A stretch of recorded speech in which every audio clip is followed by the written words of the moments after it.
إن الحمد لله نحمده ونستعينه ونستغفره ونعوذ بالله من شرور أنفسنا ومن سيئات أعمالنا من يهده الله فلا مضل له ومن يضلل فلا هادي له وأشهد أن لا إله إلا الله وحده لا شريك له وأشهد أن محمدا عبده ورسوله يا أيها الذين آمنوا اتقوا الله حق تقاته ولا تموتن إلا وأنتم مسلمون يا أيها الناس اتقوا ربكم الذي خلقكم من نفس واحدة وخلق منها زوجها وبث منهما رجالا كثيرا ونساء واتقوا الله الذي تساءلون به والأرحام إن الله كان عليكم رقيبا يا أيها الذين آمنوا اتقوا الله وقولوا قولا سديدا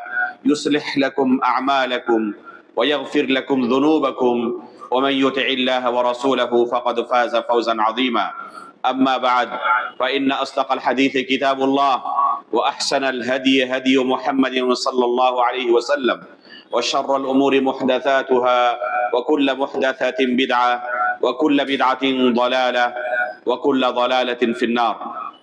قال الله عز وجل في كتابه المجيد واعتصموا بحبل الله جميعا ولا تفرقوا.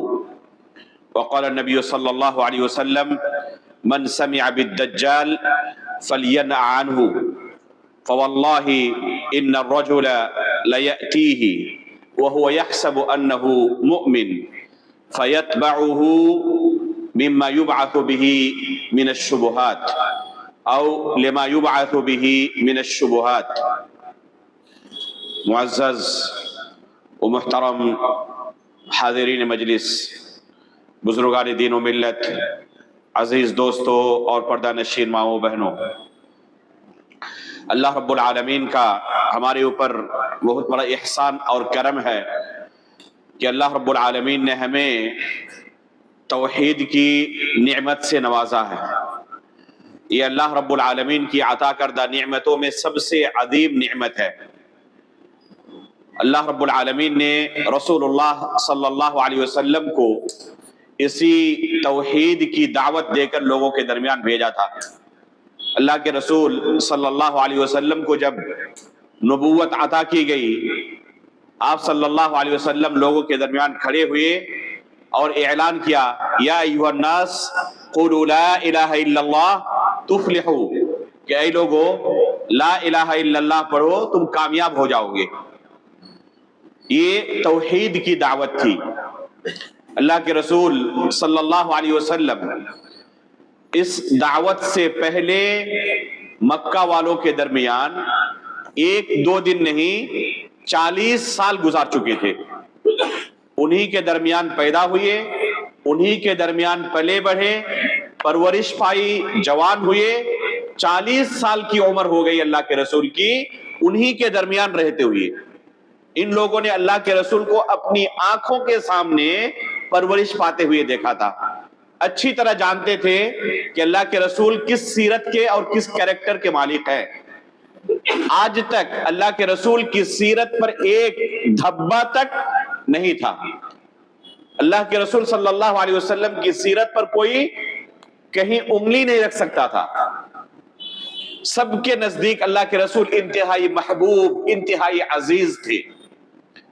جیسے ہی اللہ کے رسول نے یہ توحید کی دعوت لوگوں کے درمیان رکھی، لوگوں سے کہا، یا ایھا الناس قولوا لا الہ الا اللہ، اے لوگو کلمہ لا الہ الا اللہ کا اقرار کر لو، تفلحوا تم کامیاب ہو جاؤ گے۔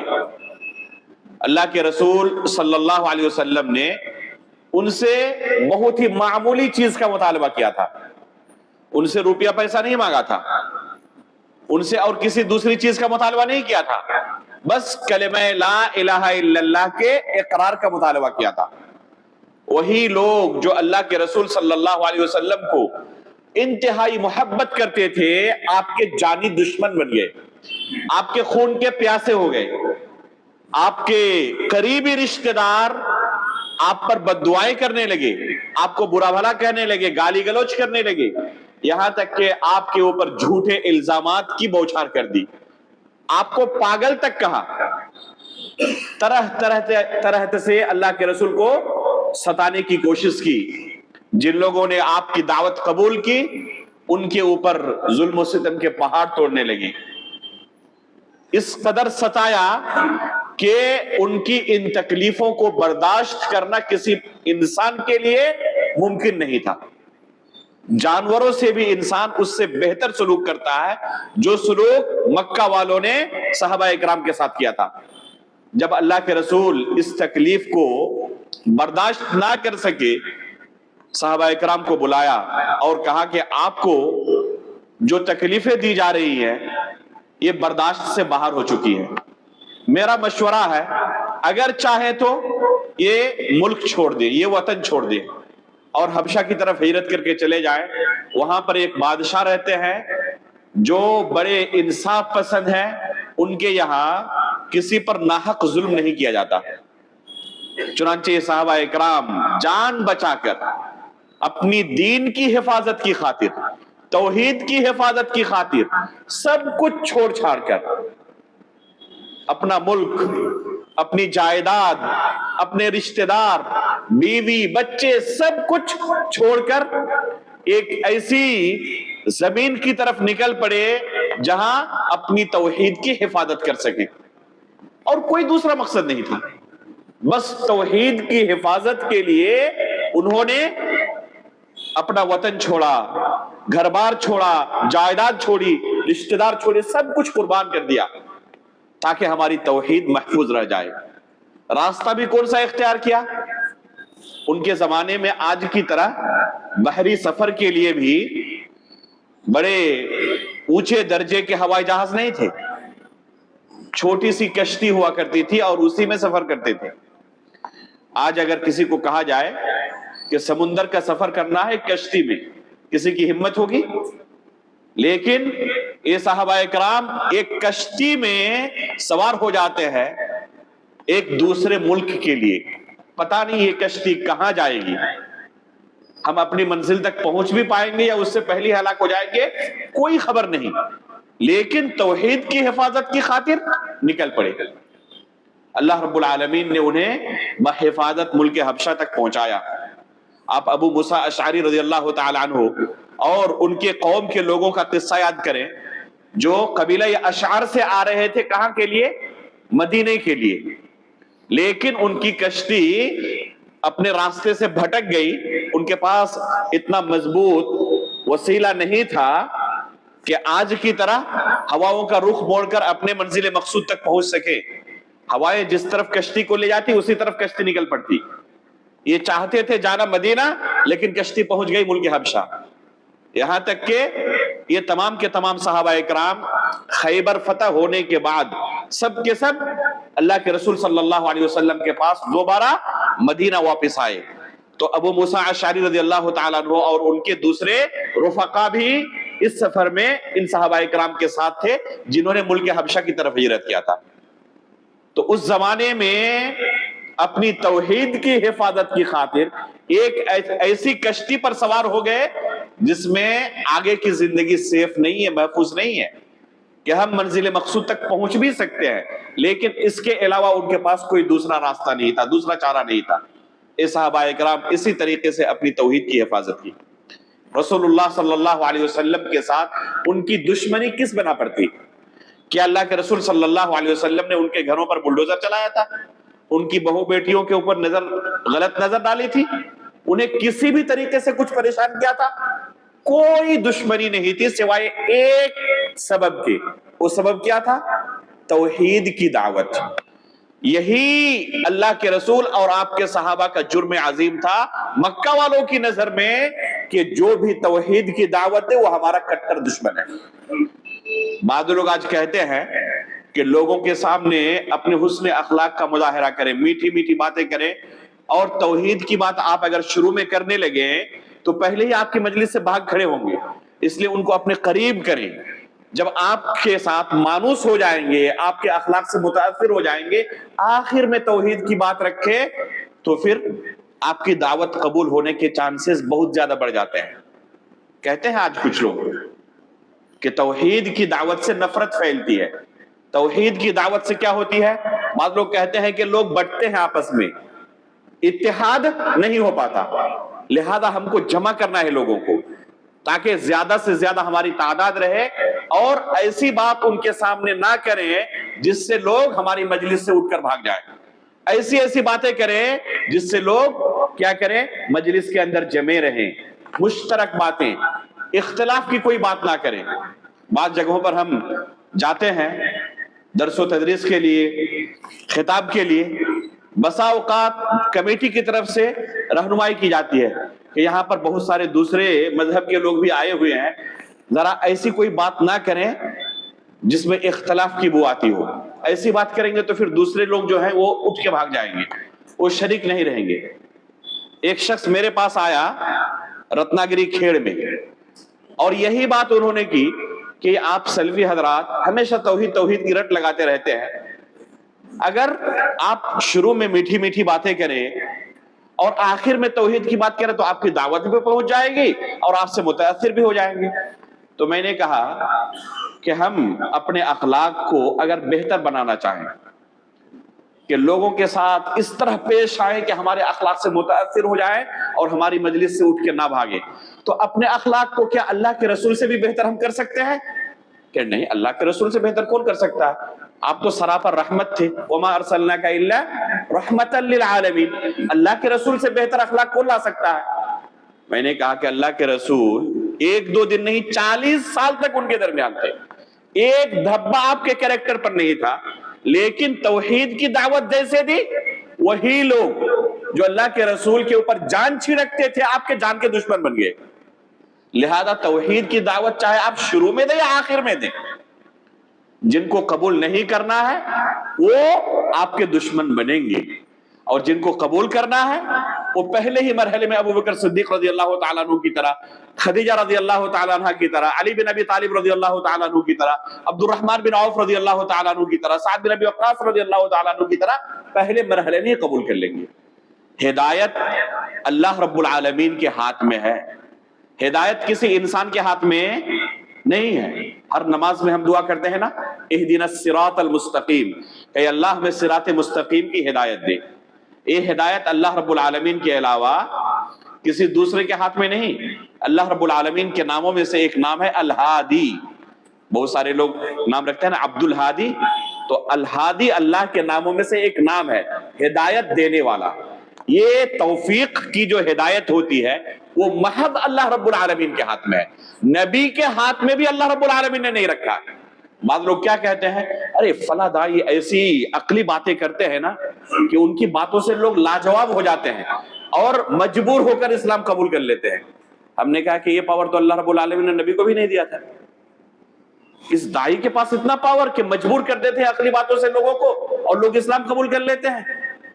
اللہ کے رسول صلی اللہ علیہ وسلم اپنے چچا ابو طالب کو, جنہوں نے زندگی بھر اللہ کے رسول کی خدمت کی, آپ کی دعوت کے پیچھے ہمیشہ کھڑے رہے, اسی وجہ سے صحابہ اکرام پر تو حد سے زیادہ تکلیفیں آئی, لیکن اللہ کے رسول کے گریبان پر کوئی ہاتھ نہیں ڈال سکا.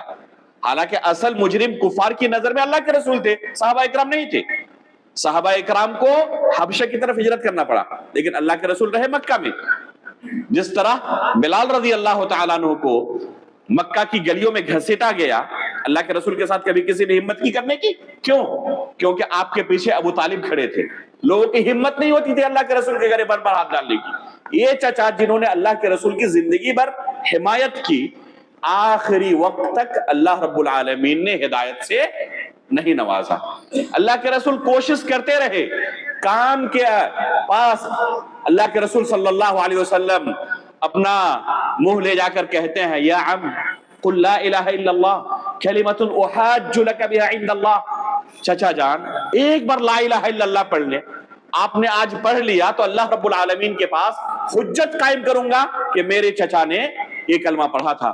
لیکن آخری کلمہ جو ان کی زبان سے نکلا کیا؟ انا علی ملت عبد المطلب. یہ کلمہ آخری کلمہ تھا جو ان کی زبان سے نکلا کہ عبد المطلب کے دین پر ہی اس دنیا کو الوداع کہہ رہا ہوں. اللہ کے رسول صلی اللہ علیہ وسلم حد درجہ غمگین ہوئے کہ چچا جان کو جہنم سے نہیں بچا سکا. اللہ رب العالمین نے قرآن کریم کی آیت نازل کی، انک لا تہدی من احببت ولکن اللہ یہدی من یشاء، اے اللہ کے رسول جسے آپ چاہیں ہدایت نہیں دے سکتے، ہدایت اللہ کے ہاتھ میں ہے، جسے چاہے اللہ رب العالمین عطا کر سکتا ہے۔ یہاں پر اس چچا نے زندگی بھر اللہ کے رسول کی حمایت کی، ہدایت نہیں ملی، اور اس کے بالمقابل ایسے کٹر دشمن اللہ کے رسول کے، جنہوں نے زندگی بھر اللہ کے رسول کی مخالفت کی، میدان جنگ میں اللہ کے رسول کے خون کے پیاسے ہو کر آئے، اور میدان جنگ کے اندر اللہ رب العالمین نے ان کے دل میں ہدایت ڈالی، میدان جنگ کے اندر اللہ نے ان کے دل میں ہدایت ڈالی، اور میدان جنگ کے اندر اسلام قبول کیا، اور مسلمانوں کی طرف سے لڑتے ہوئے شہید ہو گیا، ایک وقت بھی اللہ کے لیے سجدہ نہیں کیا اور جنت پہنچ گئے۔ تو اللہ رب العالمین کس کے دل میں کب ہدایت ڈالے آپ کہہ نہیں سکتے، یہ دین اللہ رب العالمین کا دین ہے، اس لیے اس دین کی شروعات ہوتی ہے توحید کی دعوت سے۔ اللہ کے رسول صلی اللہ علیہ وسلم معاذ بن جبل رضی اللہ تعالیٰ عنہ کو یمن کی طرف بھیج رہے ہیں داعی بنا کر، اور اس سے پہلے اللہ کے رسول وصیت کرتے ہیں کہ آپ ایک ایسے قوم کی طرف جا رہے ہیں جو اہل کتاب ہیں، فَلْيَكُنْ أَوَّلَ مَا تَدْعُوهُمْ إِلَيْهِ شَهَادَةُ أَن لَا إِلَهَ إِلَّا اللَّهِ، سب سے پہلی چیز آپ کی دعوت کی شروعات جہاں سے ہوگی وہ کیا ہونی چاہیے؟ کلمہ شہادت کی دعوت ہونی چاہیے، اشہد ان لا الہ الا اللہ واشہد ان محمدا عبدہ ورسولہ۔ علی بن ابی طالب رضی اللہ تعالیٰ عنہ کو اللہ کے رسول صلی اللہ علیہ وسلم خیبر کے موقع پر جھنڈا دیتے ہیں ان کے ہاتھ میں، اور کہتے ہیں انفذ علی رسلک، ایک دم اطمینان کے ساتھ وقار کے ساتھ کفار کے پاس جائیں، ان یہودیوں کے پاس جائیں، اور جا کر انہیں پہلے توحید کی دعوت دیں۔ تو یہ ہے اسلام کی بنیاد کہ توحید سے اس دعوت کی شروعات ہوتی ہے۔ اقرأ بسم ربک الذی خلق، یہ پہلی آیت نازل ہوئی تھی اللہ کے رسول پر، اس رب کے نام سے پڑھو جس رب نے پیدا کیا ہے۔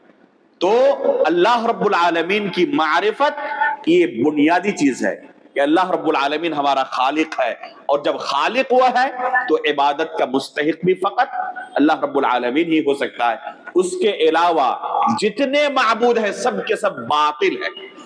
کفار مکہ نے جب اللہ کے رسول نے کہا کہ آپ لا الہ الا اللہ پڑھ لو، فوراً سمجھ گئے کہ اللہ کے رسول کس چیز کا ہم سے مطالبہ کر رہے ہیں۔ کیا کہا انہوں نے؟ اجعل الآلہۃ الہا واحدا ان ھذا لشیء عجاب، تمام معبودوں کو چھوڑ کر صرف ایک اللہ کی عبادت شروع کر دیں، یہ تو عجیب و غریب آپ کا مطالبہ، یہ کیسے ہو سکتا ہے کہ ہم اپنے تمام معبودوں کو باطل قرار دیں، ان کی عبادت چھوڑ دیں، صرف ایک اللہ کی عبادت کریں؟ ایسا نہیں ہو سکتا۔ انہوں نے اپنے باطل معبودوں کو چھوڑنا گوارا نہیں کیا، اللہ رب العالمین کی وحدانیت کو تسلیم بسا اوقات کر لیتے تھے، لیکن اپنے معبودوں کو چھوڑنا گوارا انہیں نہیں تھا۔ حج کرنے کے لیے آتے اور خانہ کعبہ کا طواف کرتے ننگے ہو کر، کہتے کہ جن کپڑوں میں اللہ کی ہم نے نافرمانی کی انہی کپڑوں میں طواف کیسے کر سکتے ہیں، لہذا ننگے ہو کر طواف کرتے۔ تلبیہ پکارتے ہوئے کیا کہتے؟ لبیک اللہم لبیک لبیک لا شریک لک لبیک، اور اس کے بعد ایک جملہ بڑھاتے الا شریکا هو لک تملکہ وما ملک۔ اللہ رب العالمین کے لیے اللہ کی وحدانیت کو تسلیم کرنے کے بعد کچھ حصہ اپنے معبودوں کو بھی دیتے تھے۔ تو اگر کوئی شخص، آج کچھ لوگ کیا کہتے ہیں کہ ہم اپنے اولیاء کرام کو اللہ رب العالمین کا ہم پلہ نہیں سمجھتے۔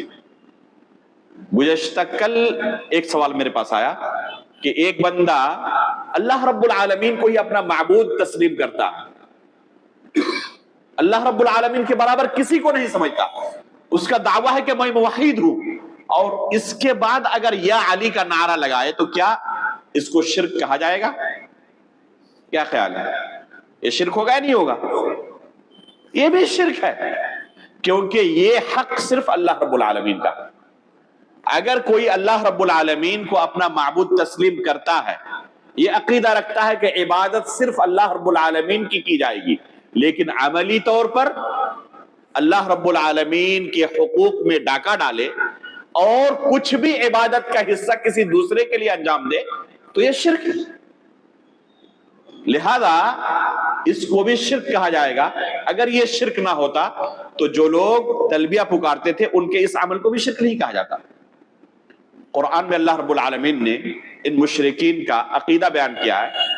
جب ان سے کہا جاتا کہ جن معبودوں کی تم عبادت کرتے ہو اللہ کو چھوڑ کر ان کے پیچھے کیوں پڑے ہوئے ہو, تو کیا کہتے یہ ما نعبدهم الا ليقربونا الى الله زلفى, ان کی عبادت ہم صرف اس لیے کرتے ہیں کیونکہ یہ ہمیں اللہ رب العالمین کے قریب کر دیں گے. تو عبادت کا مقصد کیا تھا ان کا؟ قرآن میں اللہ نے نقل کیا ہے. یہ قربت اللہ کی چاہتے تھے یا ان معبودوں کی چاہتے تھے؟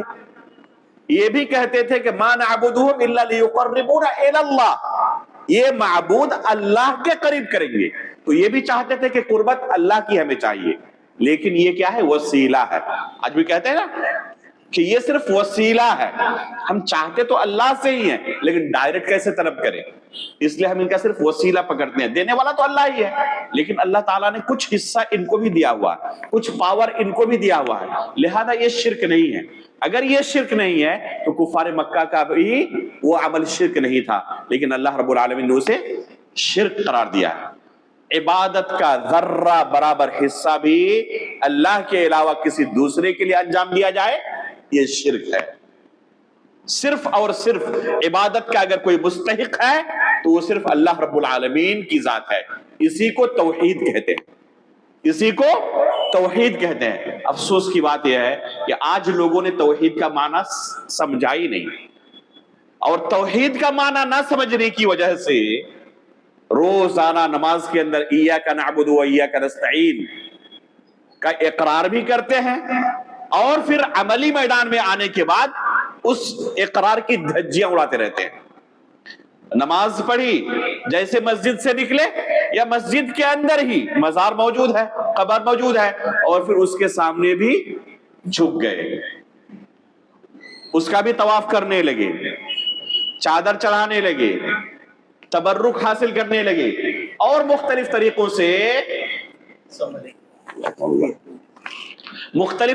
ان سے تبرک حاصل کرنے لگے. یہ تمام طریقے کیا ہے؟ یہ تمام طریقے شرک کے مظاہر ہیں. یہ عبادت ہے اور عبادت میں کسی کو بھی ذرہ برابر کوئی حصہ نہیں دیا جا سکتا. یہ عین شرک ہے. بعض لوگ کہتے ہیں کہ اس امت میں شرک نہیں ہو سکتا. مدینے کے اندر مسجد نبوی کے صحن میں ایک بندہ کہنے لگا کہ اس امت میں کیسے شرک ہو سکتا ہے؟ میں نے کہا کیوں نہیں ہو سکتا؟ اتنے جو لوگ شرک کر رہے ہیں مزاروں پر جا کر کھلم کھلا سجدہ کر رہے ہیں, یہ شرک نہیں ہے؟ کہہ رہے نہیں یہ شرک نہیں ہے, آپ کو غلط فہمی ہے, یہ شرک نہیں ہے. صحیح بخاری کے اندر اس کی دلیل موجود ہے کہ شرک نہیں ہے. بڑا تعجب ہوا کہ صحیح بخاری کے اندر شرک کی دلیل, استغفر اللہ, کہاں وہ حدیث ایسے دکھائے؟ تو کون سی حدیث پیش کی؟ اللہ کے رسول صلی اللہ علیہ وسلم فرماتے ہیں کہ مجھے اس بات کا ڈر نہیں ہے کہ تم شرک میں مبتلا ہو جاؤ گے, لیکن اس بات کا ڈر ہے کہ تم دنیا داری کے اندر مبتلا ہو جاؤ گے, دنیا کی رنگینیوں میں پھنس جاؤ گے. کہتے ہیں کہ دیکھیں اللہ کے رسول نے خود فرمایا ہے کہ مجھے اس بات کا ڈر ہی نہیں کہ تم شرک میں مبتلا ہو جاؤ گے, لہذا کیسے ہو سکتا ہے کہ امت محمدیہ شرک کرے؟ اللہ المستعان. تب تو شرک کا دروازہ کھلا ہوا ہے امت محمدیہ کے لیے, چاہے جس کی بھی عبادت کرے شرک نہیں ہو سکتی. یہ معنی و مفہوم آج تک کسی نے سمجھا؟ حدیث صحیح بخاری کے اندر موجود ہے. صحیح بخاری کی تمام شروحات کو ایک طرف سے آپ دیکھ ڈالیں, کسی کے یہاں بھی یہ معنی آپ کو نہیں ملے گا کہ یہ شرک نہیں ہے. اس کا کیا معنی ہے؟ آپ دو معنی پائیں گے. جیسے فتح الباری ہے صحیح بخاری کی سب سے عمدہ شرح, اسی طریقے سے علامہ عینی رحمہ اللہ جن کا تعلق فقہ حنفی سے ہے ان کی شرح اٹھائے عمدۃ القاری. اسی طرح ارشاد الساری علامہ قسطلانی رحمہ اللہ کی جو مختصر میں بہت عمدہ شرح ہے. تینوں شروحات کو آپ دیکھ ڈالیں جو مشہور شرح ہے, اس کی دو تفسیر آپ کو ملے گی. ایک تفسیر یہ ہے کہ پوری امت شرک کے اندر مبتلا ہو جائے, مجھے اس کا ڈر نہیں ہے. اور آج تک اللہ کے فضل و کرم سے کبھی ایسا نہیں ہوا کہ پوری امت شرک کے اندر مبتلا ہو گئی. کبھی ایسا ہوا؟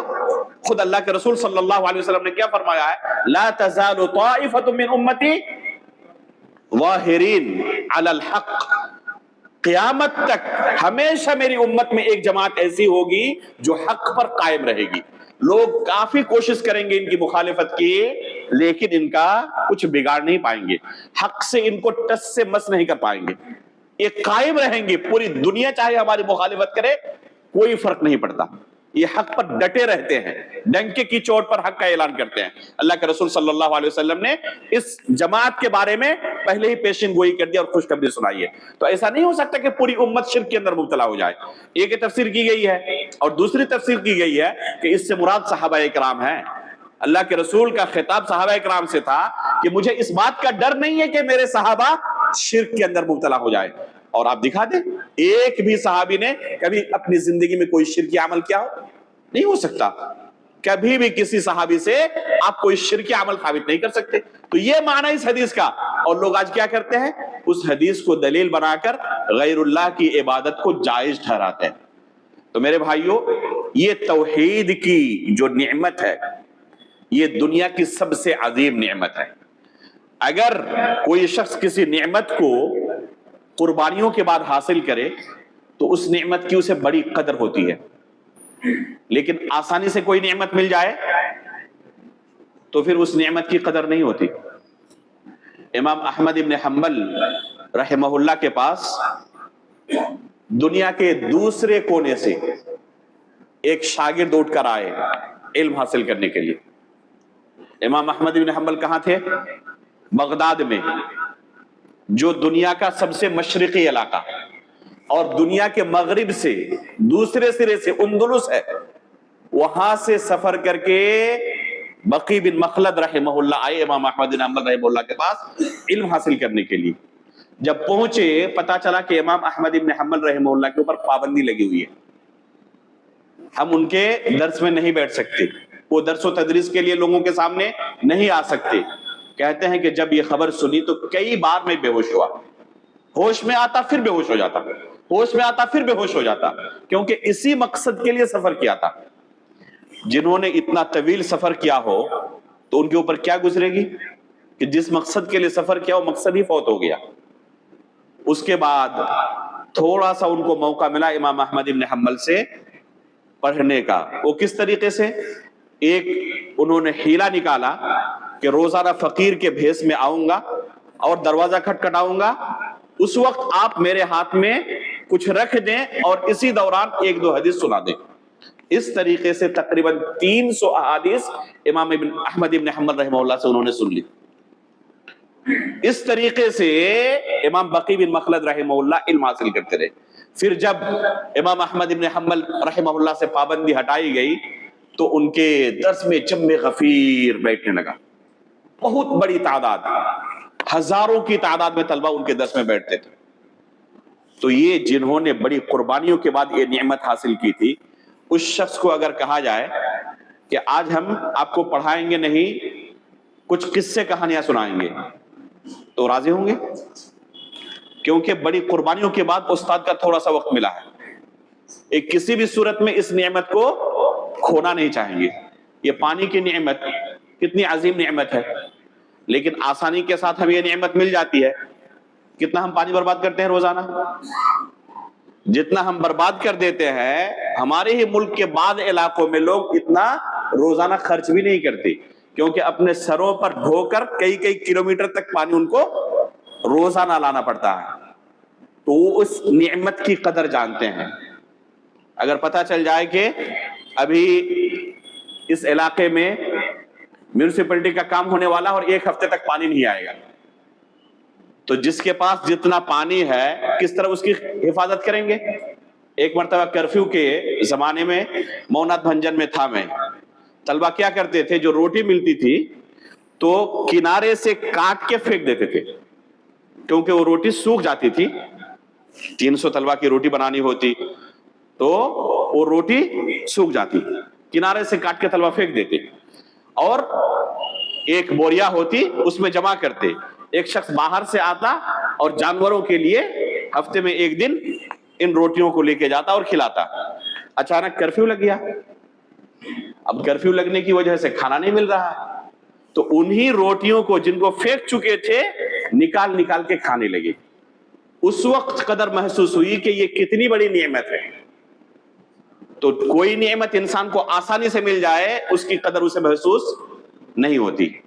اسی طریقے سے اسلام کی اور دین کی اور توحید کی نعمت ہے. اس نعمت کو حاصل کرنے کے لیے ہمیں کوئی قربانی نہیں دینی پڑی ہے. ہمارے آبا و اجداد مسلمان تھے, مسلمان گھرانے میں پیدا ہوئے. یہ دین ہمارے نزدیک سب سے سستی چیز ہے. توحید ہمارے نزدیک سب سے سستی چیز ہے. چاہے اس پر ڈاکہ پڑے, چاہے کچھ بھی ہو جائے, ہمیں فرق نہیں پڑتا. لیکن صحابہ اکرام کی زندگی کے بارے میں سوچیں. ابھی ملک حبشہ کی طرف ہجرت کی بات کی ہم نے. ان صحابہ اکرام کو جنہوں نے اپنا گھر بار چھوڑا تھا, جائیداد چھوڑا تھا, اپنے بہو بیٹیوں کو چھوڑا تھا, بال بچوں کو چھوڑا تھا, اگر ملک حبشہ جانے کے بعد ان کے سامنے پوری دنیا کی دولت رکھی جاتی اور کہا جاتا کہ بس ایک بار تھوڑی سی عبادت غیر اللہ کے لیے کر لے, راضی ہوتے یہ؟ کسی بھی صورت میں نہیں. کیونکہ یہ جانتے تھے کہ توحید کی نعمت کتنی بڑی نعمت ہے. بڑی قربانیوں کے بعد ہم نے یہ دولت حاصل کی ہے, یہ نعمت حاصل کی ہے. تو اس نعمت کی قدر کن کو ہوگی؟ جنہوں نے بڑی قربانیوں کے بعد اس نعمت کو حاصل کیا ہے. رسول اللہ صلی اللہ علیہ وسلم قدم قدم پر اس نعمت کی حفاظت کے لیے اپنے صحابہ اکرام کو تنبیہ کرتے تھے. اپنی پوری زندگی رسول اللہ صلی اللہ علیہ وسلم نے اپنے صحابہ کو تنبیہ کی کہ تمہارے پاس یہ جو توحید کی نعمت ہے, یہ دین کی نعمت ہے, اس کی حفاظت کرنا, اس دین کو بگڑنے مت دینا. دین کے اندر بگاڑ کیسے آتا ہے؟ بدعتیں جب دین کے اندر داخل ہو جاتی ہیں تو یہ دین بگڑنے لگتا ہے. بدعت بگڑا ہوا دین ہے, بگڑی ہوئی شریعت ہے, اوریجنل اور اصل دین نہیں ہے. اللہ کے رسول صلی اللہ علیہ وسلم ایک دو بار نہیں, سینکڑوں بار بلکہ ہزاروں بار اپنے صحابہ اکرام کے سامنے ایاکم ومحدثات الامور فإن كل محدثة بدعة وكل بدعة ضلالة وكل ضلالة في النار, بار بار اللہ کے رسول کے ساتھ دہراتے تھے کہ تمہارے پاس جو یہ توحید کی نعمت ہے, دین کی نعمت ہے, اس کی حفاظت کرنا, اس کے اندر کسی طرح کی کسی بدعت کی آنچ نہ لگے, اس کی کوشش کرنا. اللہ کے رسول صلی اللہ علیہ وسلم انہیں بار بار نصیحت بھی کرتے تھے اور ساتھ میں پیشین گوئی بھی اللہ کے رسول نے کر رکھی تھی کہ عنقریب اس امت کے اندر کچھ ایسے فتنہ پرور ظاہر ہوں گے جو اس دین کو بگاڑنے کی کوشش کریں گے. صحیح بخاری اٹھائیں آپ, کتاب الفتن. عمر فاروق رضی اللہ تعالی عنہ, خلیفہ ثانی حذیفہ بن یمان رضی اللہ تعالی عنہ کے پاس پہنچتے ہیں. یہ کون ہے؟ حذیفہ بن یمان رضی اللہ تعالی عنہ, جن کا لقب صاحب سر رسول اللہ صلی اللہ علیہ وسلم, اللہ کے رسول صلی اللہ علیہ وسلم کے راز کے جانکار تھے. کون کون سے لوگ منافق ہیں اللہ کے رسول صلی اللہ علیہ وسلم نے پوری لسٹ دی ہوئی تھی. بعض صحابہ اکرام اگر پوچھتے کہ اس لسٹ میں میرا تو نام نہیں ہے, اللہ اکبر, ان صحابہ اکرام کو اللہ رب العالمین نے جنت کی خوشخبری سنائی ہوئی تھی, اس کے باوجود اپنی آخرت کو لے کر اس قدر فکر مند تھے کہیں ایسا نہ ہو کہ ہماری آخرت برباد ہو جائے. حذیفہ بن یمان رضی اللہ تعالیٰ عنہ کے پاس عمر فاروق رضی اللہ تعالیٰ عنہ پہنچتے ہیں اور کہتے ہیں کہ اللہ کے رسول سے آپ نے فتنے کے متعلق بہت ساری حدیثیں سنی ہے, ہمیں بھی کچھ سنائیں. تو بیان کرنا شروع کرتے ہیں, فتنۃ الرجل فی اہلہ ومالہ, مال کا فتنہ, اہل و عیال کا فتنہ, دنیا کا فتنہ, ان چیزوں کے متعلق بیان کرنا شروع کرتے ہیں. یہ بھی ایک فتنہ ہے. اہل و عیال کو اللہ رب العالمین نے فتنہ قرار دیا ہے, انما اموالکم و اولادکم فتنہ, تو یہ بھی ایک فتنہ ہے. عمر فاروق رضی اللہ تعالیٰ عنہ کہتے ہیں کہ آپ کو اچھی طرح پتا ہے کہ میں کس فتنے کے بارے میں آپ سے پوچھ رہا ہوں, اس فتنے کے بارے میں یا کسی دوسرے فتنے کے بارے میں پوچھ رہا ہوں, آپ کو اچھی طرح پتا ہے. اس فتنے کے بارے میں بتائیں جس فتنے کے بارے میں سوال کر رہا ہوں. کس فتنے کے بارے میں سوال کر رہے تھے؟ دین کے اندر جو فتنہ ہوگا, دین کو بگاڑنے کی جو کوشش ہوگی, اصل اور اوریجنل جو دین ان صحابہ اکرام کے پاس تھا, جو یہ بدعتی حضرات آئیں گے اور اس دین کو لوگوں کے سامنے بگاڑ کر رکھ دیں گے تاکہ لوگ جنت سے جہنم کی طرف مائل ہو جائیں. عمر فاروق رضی اللہ تعالیٰ عنہ کا مقصد اس دین کے اندر فتنے سے تھا. کہتے ہیں کہ آپ کو پتا ہے کہ میں کس فتنے کے بارے میں پوچھ رہا ہوں. تو کیا کہتے ہیں حذیفہ بن یمان رضی اللہ تعالیٰ عنہ کہ امیر المومنین آپ کو اس بارے میں زیادہ سوچنے کی کیا ضرورت ہے؟ آپ کو ٹینشن لینے کی کیا ضرورت ہے؟ آپ کے درمیان اور ان فتنوں کے درمیان، یعنی دین کے اندر جو فتنے ظاہر ہوں گے، ان فتنوں کے درمیان ایک بند دروازہ ہے۔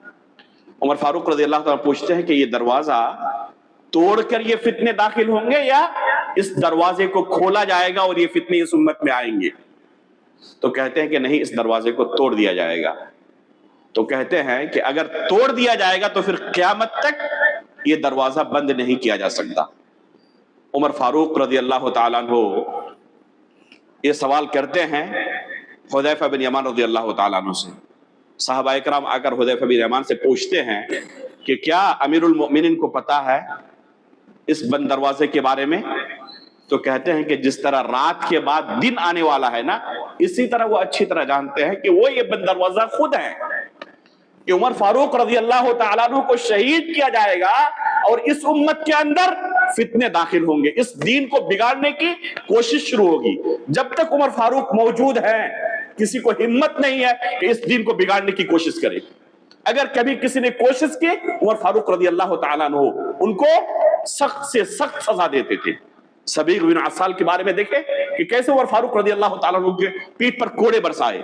کبھی کسی نے کوشش کی، عمر فاروق رضی اللہ تعالیٰ عنہ اس کو برداشت نہیں کرتے تھے۔ عمر فاروق رضی اللہ تعالیٰ عنہ سے شیطان ڈرتا تھا۔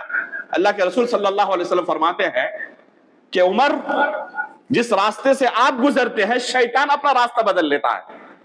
تو یہ عمر فاروق رضی اللہ تعالیٰ عنہ جب تک اس دنیا میں رہے کسی فتنہ پرور کی ہمت نہیں ہوئی کہ اس دین کو بگاڑنے کی کوشش کرے۔ لیکن عمر فاروق رضی اللہ تعالیٰ عنہ جو فتنے کا بند دروازہ تھے، اس دروازے کو توڑا گیا، ان کو محراب رسول میں شہید کیا گیا۔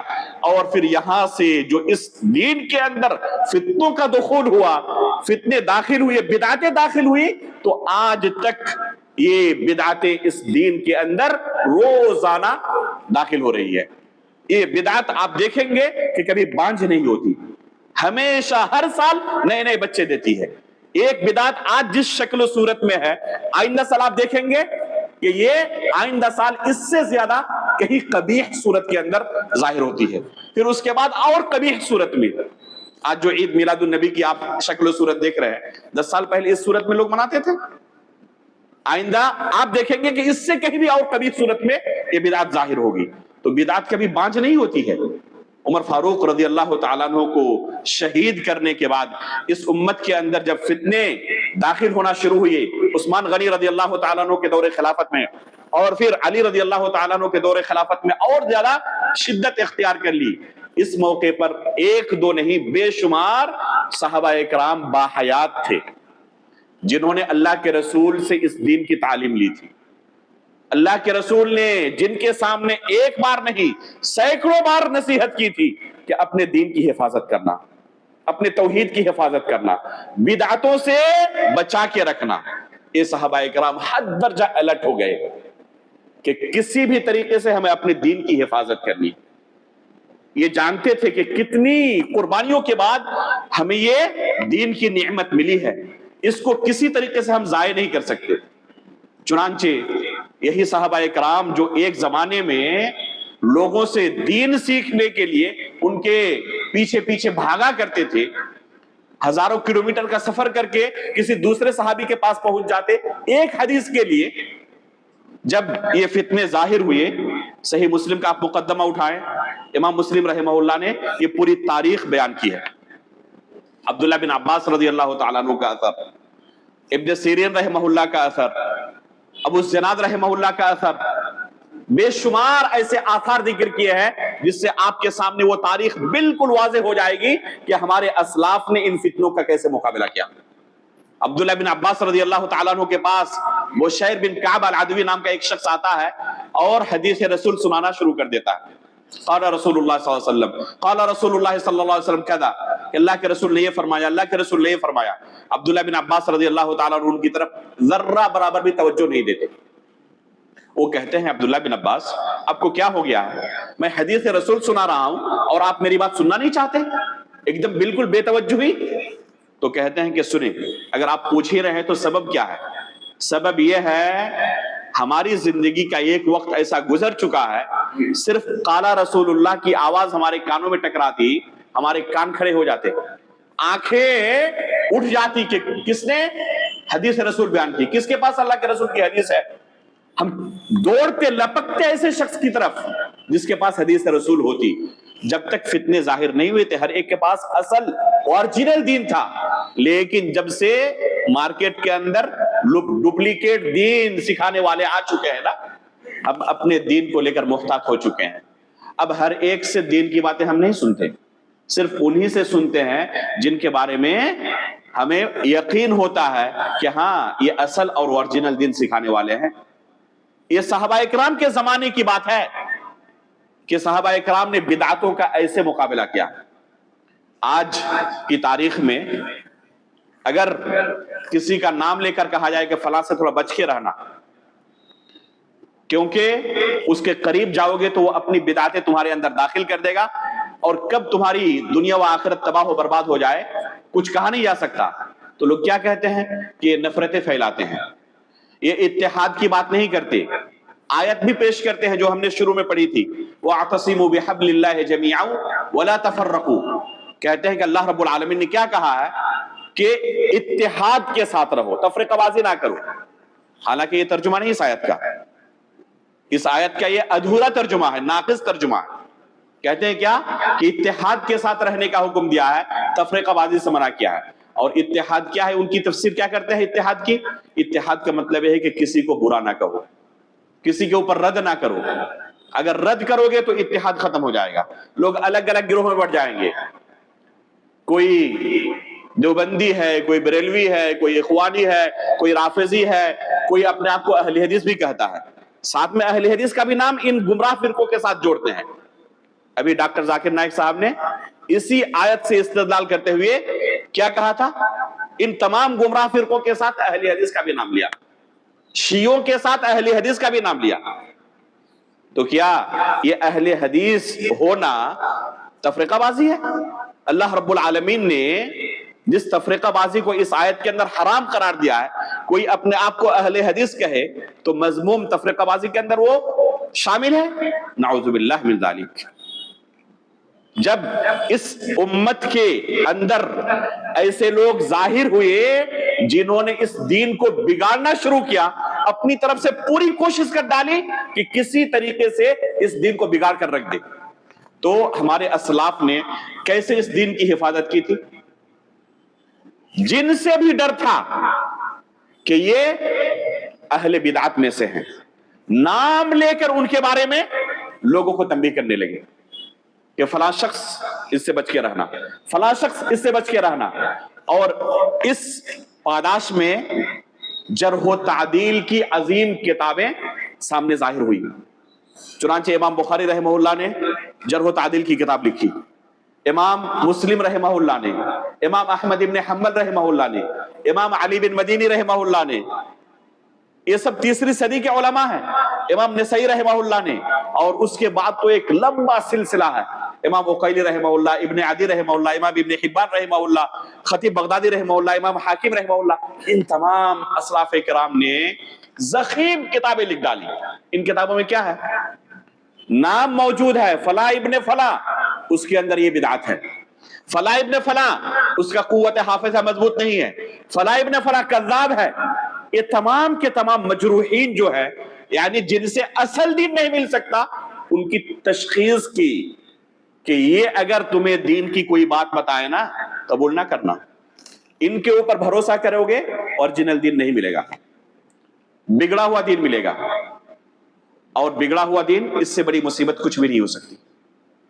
ان اسلاف کرام نے اگر یہ قدم نہ اٹھایا ہوتا، اور ہماری طرح وہ بھی لوگوں کا چہرہ دیکھ کر کے فلاں بگڑ جائیں گے، فلاں سیٹ ہے، فلاں قاضی ہے، فلاں جج ہے، فلاں اور کسی عہدے پر فائز ہے.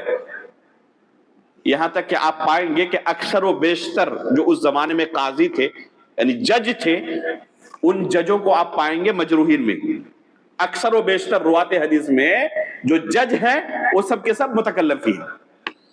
ائمہ کرام نے کوئی پرواہ نہیں کی کہ یہ جج ہیں، ہمارا معاملہ کوئی ان کے پاس جائے گا، کوئی کیس جائے گا تو ہمیں فوراً سلاخوں کے اندر کر دیں گے، کوئی پرواہ نہیں کی.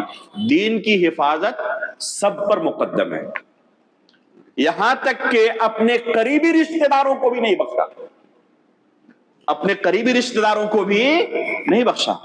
امام علی بن مدینی رحمہ اللہ سے پوچھا گیا ان کے ہی والد محترم کے بارے میں، آپ اپنے ابو کے بارے میں کیا کہتے ہیں؟ ان سے دین لے سکتے ہیں نہیں لے سکتے؟ سر جھکا لیا، کہا کہ کسی دوسرے سے پوچھ لیں. یعنی آپ کا مقصد اگر علم حاصل کرنا ہے، اپنے دین کی حفاظت کرنی ہے، تو ضروری نہیں کہ مجھ سے ہی اس سوال کا آپ کو جواب ملے تبھی آپ کو علم حاصل ہوگا. اور بھی بہت سارے علماء کرام ہیں، کسی سے بھی آپ جا کے پوچھ لیں گے آپ کو جواب مل جائے گا. لیکن یہ سامنے والا جو سائل تھا بڑا گھاگ قسم کا تھا، کہا کہ نہیں، آپ سے ہی جواب چاہیے. کہتے ہیں نا آج بھی کچھ لوگ دوسروں کے بارے میں تو بہت کچھ کہتے ہیں، جب اپنے رشتہ دار کی بات یہ ہے نا تب خاموش ہو گئے، اب زبان نہیں کھلتی ہے. آج بھی کچھ لوگ اس طرح تانا دیتے ہیں. تو علی بن مدینی رحمہ اللہ نے اپنا سر اٹھایا اور کہا کہ سن لو، یہی دین ہے کہ میں اس دین کی حفاظت کروں اور اپنے باپ کو بھی، اپنے والد کو بھی نہ بخشوں. میرے والد ضعیف ہیں، وہ اس لائق نہیں کہ ان سے دین سے حاصل کیا جائے. اپنے والد کو نہیں بخشا. جریر بن عبد الحمید الضبی رحمہ اللہ انتہائی جلیل القدر محدث ہے. اپنے بھائی کے بارے میں، انس بن عبد الحمید الضبی کے بارے میں لوگوں کو تنبیہ کیا کرتے تھے کہ میرے بھائی سے تھوڑا بچ کے رہنا، یہ جھوٹے ہیں. اللہ کے رسول کی جھوٹی حدیثیں لوگوں کو سکھاتے ہیں، سناتے ہیں. لہذا ان کے چکر میں پڑو گے تو جھوٹی حدیثیں تمہیں ملیں گی اور بگڑا ہوا دین ملے گا، اصل دین ان کے پاس نہیں مل سکتا. امام شعبہ بن حجاج رحمہ اللہ اپنے بیٹے کو اور اپنے داماد کے بارے میں لوگوں کو تنبیہ کیا کرتے تھے، نہیں بخشتے تھے. تو ان اسلاف کرام نے اگر یہ طریقہ نہ اختیار کیا ہوتا تو آج یہ دین ہمارے پاس اصل اور اوریجنل شکل میں پہنچ سکتا. اگر انہوں نے چشم پوشی کر لی ہوتی، چلو کچھ بھی لوگوں کے درمیان دین کی باتیں بیان کر رہے ہیں، چھوڑ دیا جائے ان کو. اگر اس طرح چھوڑ دیتے تو آج ہمارے پاس اصل دین پہنچ ہی نہیں پاتا. یہ سب اہل بدعت اپنی بدعتیں اس دین کی طرف منسوب کرتے اور ہم تمیز نہیں کر پاتے کون سی اللہ کے رسول کی حدیث ہے اور کون سی اللہ کے رسول کی حدیث نہیں ہے. لیکن ان کے اس قدم اٹھانے کی وجہ سے اللہ کے فضل و کرم سے آج اصل اور اوریجنل دین ہمارے پاس موجود ہے. ایک حدیث ہم نے پڑھی تھی شروع میں ہی، اللہ کے رسول صلی اللہ علیہ وسلم فرماتے ہیں من سمع بالدجال فلینع عنہ، من سمع بالدجال فلینع عنہ، من سمع بالدجال فلینع عنہ. 3 مرتبہ اللہ کے رسول نے اس کلمے کو دہرایا کہ جو دجال کے بارے میں سنے وہ اس سے تھوڑا دور رہے، جو دجال کے بارے میں سنے وہ دور رہے. سنا کسی نے کہ دجال کا ظہور ہو چکا ہے؟ ہوتا ہے نا آج ہمارے معاشرے کے اندر، فلاں جگہ جادوگر آیا ہے، محلے میں سب دوڑتے ہیں، چلو تھوڑا دیکھتے ہیں کیسا وہ کرتب دکھاتا ہے. یہ جانتے ہوئے کہ اس محفل میں جانا حرام ہے، لوگ لطف اندوزی کے لیے بھاگتے ہیں. اللہ کے رسول 3 بار اس کلمے کو دہراتے ہیں اور کہتے ہیں کہ اگر کوئی سن لے کہ دجال کا ظہور ہو چکا ہے تو اسے دیکھنے کے لیے اس کے پاس بھاگے نا، بلکہ اس سے دور رہے، اپنے آپ کو دور رکھے اس سے. اس کے بعد کہتے ہیں فواللہ ان الرجل لیأتیہ، کچھ لوگ ایسے ہوں گے، ایک شخص کیا ہوگا، دجال کے پاس جائے گا، وہو یحسب انہ مؤمن، اور خوش فہمی میں مبتلا ہوگا میں تو پختہ ایمان والا ہوں، تھوڑے دجال کے فتنوں کا شکار ہو سکتا ہوں، میں تو پختہ ایمان والا ہوں. آج بھی کچھ لوگوں کو کہا جائے نا کہ فلاں کی کتاب مت پڑھو، فلاں کے درس میں نہ شریک ہو، کیونکہ وہ کیا کرتا ہے، اچھی باتوں کے ساتھ بری باتیں بھی کرتا ہے. تو لوگ کیا کہتے ہیں کہ اچھی باتوں کو بس لے لیں گے، بری باتوں کو چھوڑ دیں گے. اور یہ اللہ کے رسول صلی اللہ علیہ وسلم تنبیہ کر رہے ہیں، یہ بندہ کیا ہوگا، یحسب انہ مؤمن، اسے خوش فہمی ہوگی میں تو ایمان والا ہوں، پختہ ایمان ہے میرے پاس، میں تھوڑے دجال کے فتنے کا شکار ہو سکتا ہوں. فَيَتْبَعُهُ مِمَّا يُبْعَثُ بِهِ مِنَ الشُّبُهَاتِ، دجال کو اللہ رب العالمین جو پاور دے گا لوگوں کے ذہن میں شبہات ڈالنے کا، اس وجہ سے وہ بندہ جو خوش فہمی میں شکار ہو کر گیا تھا دیکھنے کے لیے، اسی کی پارٹی کا ایک ممبر ہوگا۔ اللہ کے رسول کی اس نصیحت پر عمل جن لوگوں نے کی انہوں نے اپنے دین و ایمان کی حفاظت کر لی، اور جو لوگ خوش فہمی میں مبتلا ہوئے کہ ہم تو بڑے پختہ علم والے ہیں، پختہ ایمان والے ہیں، ہم تھوڑے بھٹک سکتے ہیں، جن کو بھی اپنے اوپر خود تھوڑی خوش فہمی ہوئی اور انہوں نے کیا کہ اللہ کے رسول کی اس نصیحت پر عمل نہیں کیا تو ان کا انجام بڑا برا ہوا۔ اور یہ ایک دو نہیں، آپ تاریخ کا مطالعہ کریں، اس زمانے سے لے کر آج تک بے شمار ایسے لوگ آپ کو ملیں گے جنہوں نے رسول اللہ صلی اللہ علیہ وسلم کی اس رہنمائی پر عمل نہیں کیا، ان کا انجام بڑا برا ہوا۔ عبد الرزاق الصنعانی رحمہ اللہ انتہائی جلیل القدر محدث ہیں، امام بخاری رحمہ اللہ سے پہلے کے ہیں یہ۔ عبد الرزاق بن حمام الصنعانی وفات ان کی 211 ہجری میں ہوئی ہے، اللہ کے رسول کی وفات 11 ہجری میں، اللہ کے رسول کی وفات کے 200 سال بعد عبد الرزاق بن حمام الصنعانی رحمہ اللہ کی۔ عبد الرزاق بن حمام الصنعانی رحمہ اللہ جو انتہائی بڑے جلیل القدر محدث تھے، ان کے یہاں تشیع کا کچھ اثر ظاہر ہونے لگا، شیعیت کا کچھ اثر ظاہر ہونے لگا۔ بڑا تعجب ہو لوگوں کو، ان کے یہاں یہ چیز کہاں سے آ گئی؟ جب ان کے یہاں یہ چیز ظاہر ہوئی تو پوچھا گیا کہ یہ چیز آپ نے کہاں سے حاصل کی؟ تو جواب میں کیا کہا؟ جعفر ابن سلیمان الضبعی الشیعی کی صحبت اختیار کی تھی، ان سے علم حاصل کیا تھا، تو اسی وجہ سے یہ چیز وہیں سے آ گئی ہے۔ اتنے بڑے محدث ہونے کے باوجود بھی اپنے آپ کو اس بیماری سے بچا نہیں سکے۔ انسان کو احساس نہیں ہوتا کہ میرے اندر کون سی بدعت داخل ہو گئی ہے، یہ احساس دوسروں کو ہوتا ہے، اور ایسے موقع پر اگر نصیحت کی جائے تو انسان نصیحت کرنے والے کو ہی اپنا دشمن سمجھنے لگتا ہے۔ آپ دیکھ لیں، اگر کسی کو نصیحت کرنے جائیں تو بجائے یہ کہ اس کا شکریہ ادا کریں، اسے اپنا دشمن سمجھنے لگتا ہے کہ یہ ہمارے دشمن ہیں، ہم سے جلتے ہیں، حالانکہ سامنے والا خیر خواہی کے طور پر اللہ کے رسول صلی اللہ علیہ وسلم کی حدیث پر عمل کرتے ہوئے آپ کو نصیحت کر رہا ہے کہ اپنے دین کی حفاظت کریں۔ عمران بن حطان نام کے ایک بہت ہی بڑے محدث تھے، ایک زمانے میں اتنے بڑے محدث تھے کہ ان کے سامنے کبار محدثین ان کے درس میں بیٹھا کرتے تھے۔ امام بخاری رحمہ اللہ نے ان کی حدیث بعض صحیح بخاری کے اندر تک ذکر کی۔ اس پائے کے محدث تھے، ایک خارجی فکر کی خاتون نے نکاح کا پیغام دیا، بڑی خوبصورت تھی، ان کے پیار میں پھنس گئے۔ لوگوں نے کہا کہ آپ جانتے ہیں اس کے عقیدے کے بارے میں، وہ خارجی فکر کی ہے، تو کیا کہا کہ میں اسے اہل سنت والجماعت کے عقیدے کی طرف لے کے آؤں گا۔ یہ تو اہل سنت والجماعت کے عقیدے کی طرف اسے نہ لا سکے، البتہ کچھ دنوں کے بعد عمران ابن حطان خوارج کے سرداروں میں شمار ہونے لگے۔ اللہ کے رسول کی اس نصیحت پر عمل نہ کرنے کی سزا دیکھی آپ نے۔ عمرو ابن عبید المعتزلی، فرقہ معتزلہ کے دوسرے بڑے لیڈر، عمرو ابن عبید المعتزلی ان کا نام ہے۔ ایک زمانے میں ابو العالیہ، ابو قتادہ، حسن بصری رحمہ اللہ جیسے کبار محدثین ان کے درس میں بیٹھا کرتے تھے، بلکہ حسن بصری رحمہ اللہ نے ان کی کافی تعریف بھی کی ہوئی ہے۔ امام سفیان ابن عیینہ رحمہ اللہ، حماد ابن سلمہ، حماد ابن زید جیسے ائمہ جرح و تعدیل اور کبار محدثین ان کے بارے میں تعریف کیا کرتے تھے۔ اور پھر ان کے ساتھ کیا ہوا؟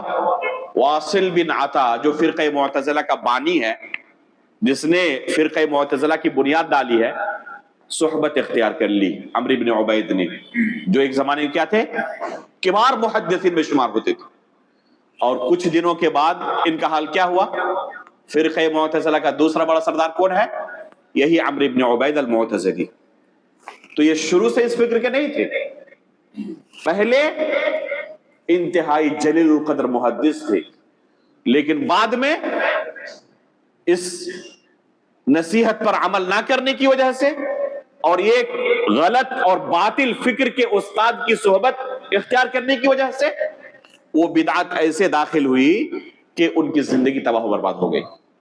حافظ ذہبی رحمہ اللہ سیر و اعلام النبلاء کے اندر لکھتے ہیں القلوب ضعیفہ والشبہ خطافہ، کہ یہ دل جو ہے نا یہ بہت نرم ہے، بہت کمزور ہے، اور یہ شبہات لوگ جو پیش کرتے ہیں یہ بڑے خطرناک ہوتے ہیں۔ پتہ نہیں کب کون سا شبہ کس کے دل کے اندر گھر کر جائے اور اس کی دنیا و آخرت تباہ و برباد کر ڈالے۔ اس لیے کہا جاتا ہے کہ ان شبہات کے بارے میں لوگوں کے درمیان بہت زیادہ چرچا نہیں ہونا چاہیے۔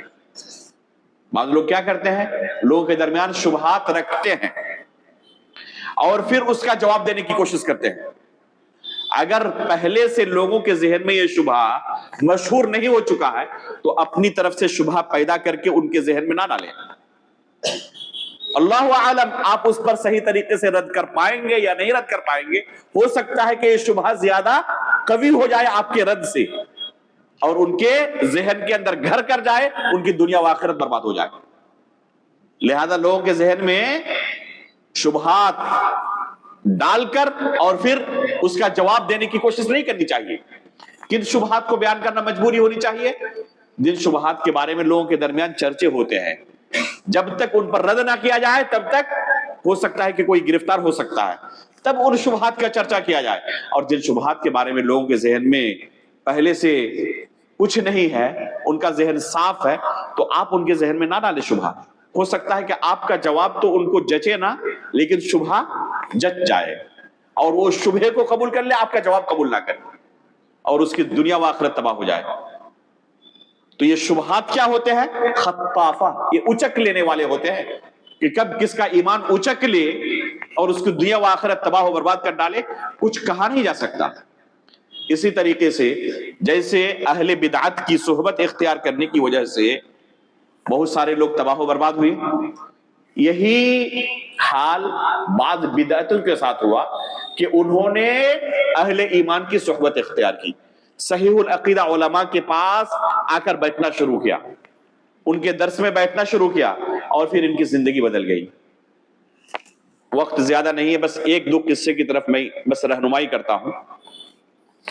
العقیدۃ الواسطیہ یہ عقیدے کی ایک بہترین کتاب ہے، اس کی بہت ساری شروحات موجود ہیں، ان میں سے ایک شرح ہے شیخ خلیل الحراس کی۔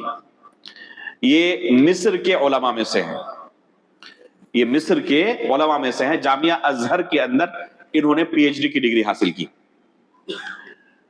جامعہ ازہر میں جب یہ پڑھ رہے تھے تو منطق و فلسفہ ان کا خاص موضوع تھا۔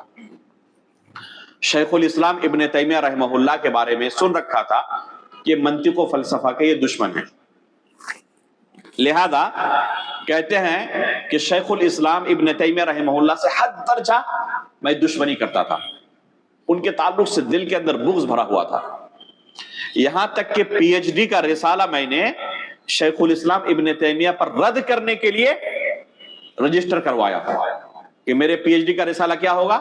شیخ الاسلام ابن تیمیہ پر رد۔ رجسٹر کروانے کے بعد کہتے ہیں کہ قاہرہ کے اندر جتنی بھی کتابیں تھی شیخ الاسلام ابن تیمیہ رحمہ اللہ کی، تمام کتابوں کو میں نے جمع کیا کہ اب پڑھنا ہے اور ان پر رد کرنا ہے۔ 3 مہینے تک مسلسل ان کی کتابوں کو پڑھتا رہا، اور کہتے ہیں کہ پڑھنے کے بعد پتا چلا کہ اصل اسلام کیا ہے آج میں جان پایا۔ اب تک تو گمراہیوں کے اندر بھٹک رہا تھا، اصل اسلام آج مجھے ملا شیخ الاسلام کی کتاب میں۔ لکھنے کے لیے آئے تھے کیا؟ شیخ الاسلام کے اوپر رد، لیکن خود ان کی زندگی بدل گئی اور پھر انہوں نے دوبارہ یونیورسٹی کے اندر درخواست دے کر اپنے تھیسس کا عنوان چینج کرایا، اور کتاب کیا لکھی آخر میں جو جمع کیا؟ شیخ الاسلام ابن تیمیہ السلفی کے نام سے۔ تو ان کی پی ایچ ڈی کا جو رسالہ ہے، جو تھیسس ہے ان کی، شیخ الاسلام ابن تیمیہ السلفی کے نام سے۔ تو یہ شروع سے ان کی تھیسس نہیں تھی، شروع میں رد کرنا چاہتے تھے، لیکن شیخ الاسلام ابن تیمیہ رحمہ اللہ کی کتاب پڑھ کر ان کی زندگی بدل گئی۔ اسی طرح رشید رضا مصری، علی طنطاوی جیسے معاصرین ہمارے گزرے ہیں، بلکہ علامہ ابن قیم رحمہ اللہ خود بیان کرتے ہیں نونیہ کے اندر کہ شیخ الاسلام علامہ ابن تیمیہ رحمہ اللہ کے پاس آنے سے پہلے میں خود گمراہیوں کے اندر پھنسا ہوا تھا، یہ باطل عقائد میرے اندر گھر کر چکے تھے۔ بعض لوگ بیان کرتے ہیں کہ الروح نامی جو کتاب ہے اسی زمانے میں شاید لکھی ہوگی۔ پھر کہتے ہیں کہ شیخ الاسلام ابن تیمیہ رحمہ اللہ سے پڑھنے کے بعد مجھے حقیقی دین ملا اور مجھے پتا چلا کہ صحیح عقیدہ اور صحیح منہج کیا ہے۔ تو انسان جس کے ساتھ رہتا ہے، اٹھتا بیٹھتا ہے، اس کے فکر سے متاثر ہونا لازمی ہے۔ اگر آپ کے نزدیک توحید کی نعمت سب سے بڑی نعمت ہے تو اس نعمت کی حفاظت کریں۔ اس نعمت کی حفاظت کیسے کی جائے گی؟ جیسے کہ صحابہ اکرام تابعین نے حفاظت کی ہے۔ جب ان کے سامنے کوئی بدعتی آتا اور کہتا کہ ہم آپ کو کچھ سنانا چاہتے ہیں، دین کی چند باتیں ہم آپ کے سامنے بیان کرنا چاہتے ہیں، تو یہ کہتے کہ ہم آپ سے کچھ بھی نہیں سننا چاہتے۔ کوئی کہتا کہ بس ایک جملہ سن لے، کان میں انگلی ڈال لیتا اور کہتے کہ آدھا جملہ بھی نہیں سننا چاہتا آپ سے۔ ابن سیرین رحمہ اللہ کے پاس ایک شخص آیا، دو لوگ آئے اور کہا کہ ہم کچھ سنانا چاہتے اللہ کے رسول کی حدیثیں، تو انہوں نے کہا کہ ہم آپ سے نہیں سننا چاہتے۔ کہا کہ اگر ڈر لگ رہا ہے کہ حدیث میں ہم کچھ ملا دیں گے تو قرآن سن لیں۔ کہا کہ آپ سے قرآن بھی ہم نہیں سننا چاہتے، یا تو آپ یہاں سے بھاگے یا میں یہاں سے جاتا ہوں۔ جب ان دونوں کو احساس ہو گیا کہ یہاں دال نہیں گلنے والی ہے، پھر وہاں سے اٹھ کے بھاگ کھڑے ہوئے۔ علامہ لالکائی رحمہ اللہ نے شرح اصول اعتقاد اہل السنہ والجماعہ کے اندر ایک دو نہیں سینکڑوں نصوص سلف صالحین کے ذکر کیے ہیں، جن میں ہمارے اسلاف نے اہل بدعت کے ساتھ دوری اختیار کر کے اپنے دین و ایمان کی حفاظت کی ہے۔ یہ تفرقہ بازی نہیں ہے۔ جو لوگ کہتے ہیں وَاعْتَصِمُوا بِحَبْلِ اللَّهِ جَمِيعًا وَلَا تَفَرَّقُوا، کہ اتحاد و اتفاق کے ساتھ رہو، تفرقہ بازی نہ کرو، تو یہ لوگ بھول جاتے ہیں کہ اسی آیت میں اللہ رب العالمین نے بِحَبْلِ اللَّهِ کہا۔ یہ اتحاد کیسے ہوگا؟ اللہ رب العالمین کے دین پر مضبوطی سے جمے رہنے پر اتحاد ہوگا۔ صحابہ اکرام اس دین پر جمے رہے تھے جس دین پر اللہ کے رسول نے ان کو چھوڑا تھا، لیکن کچھ لوگ اس جماعت سے کٹ کے الگ ہوتے رہے۔ روافض کا ایک فرقہ ظاہر ہوا، صحابہ اکرام سے کٹ گیا۔ خوارج کا ایک فرقہ ظاہر ہوا، صحابہ اکرام کی جماعت سے کٹ گیا۔ قدریہ کا ایک فرقہ ظاہر ہوا، صحابہ اکرام کی جماعت سے کٹ گیا۔ جبریہ کا فرقہ ظاہر ہوا، صحابہ اکرام کی جماعت سے کٹ گیا۔